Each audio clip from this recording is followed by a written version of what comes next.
Hello guys, welcome back to our channel. అందరూ ఎలా ఉన్నారు? మేమైతే చాలా అంటే చాలా బాగున్నాం. ఇవాళ అయితే నేను మా హస్బెండ్ వరంగల్ కూరగాయల మార్కెట్ దగ్గరికి అయితే వచ్చాం. కూరగాయల మార్కెట్ దగ్గర అయితే కూరగాయలు చాలా ఫ్రెష్గా ఉంటాయి, కొంచెం చౌక ధరలో కూడా మనకు లభిస్తాయి. అదే కిరాణా షాప్లో అయితే కొంచెం ఎక్కువ రేటే ఉంటుంది. అంటే కిరాణా షాప్కి కూరగాయల మార్కెట్కి పోల్చుకుంటే కూరగాయల మార్కెట్ దగ్గర మనకి కొంచెం తక్కువ ధరలో వస్తాయి అన్నమాట. మేము ఎప్పుడూ కూరగాయల మార్కెట్ దగ్గర తీసుకుంటాం.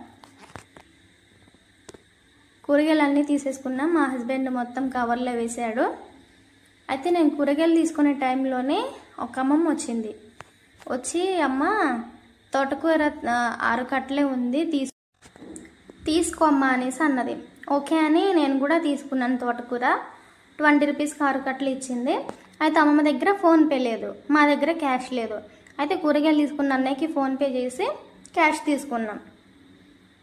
తీసుకొని అమ్మమ్మ కోసం వెయిట్ చేసాం. అమ్మమ్మ అక్కడ లేకపోయేసరికి వచ్చేంతవరకు వెయిట్ చేసి అమ్మమ్మకి 20 రూపాయలు ఇచ్చాము. ఇస్తే అమ్మమ్మ ఏమంటుందంటే, అయ్యో బిడ్డ, ఇప్పటివరకు నా కోసం ఉన్నారా మీరు అనేసి అన్నది. చాలా హ్యాపీగా ఫీల్ అయింది అమ్మమ్మ, ఇప్పటివరకు నా కోసం ఉన్నారా అని హ్యాపీగా ఫీల్ అయ్యి మాకైతే గోంగూర కట్టలు ఫ్రీగా ఇచ్చింది. పచ్చడి చేసుకో బిడ్డ అని ఇచ్చింది.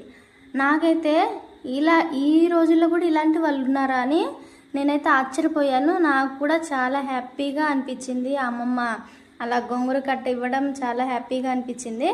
సో మీ లైఫ్లో కూడా ఇలాంటి ఇన్సిడెంట్ జరిగిందా? జరుగుంటే ఖచ్చితంగా కామెంట్ చేయండి. ఓకే మరి, బాయ్ బాయ్, ఉంటా. మళ్ళీ ఇంకొక వీడియోతో వచ్చేస్తాను. నచ్చితే చిన్న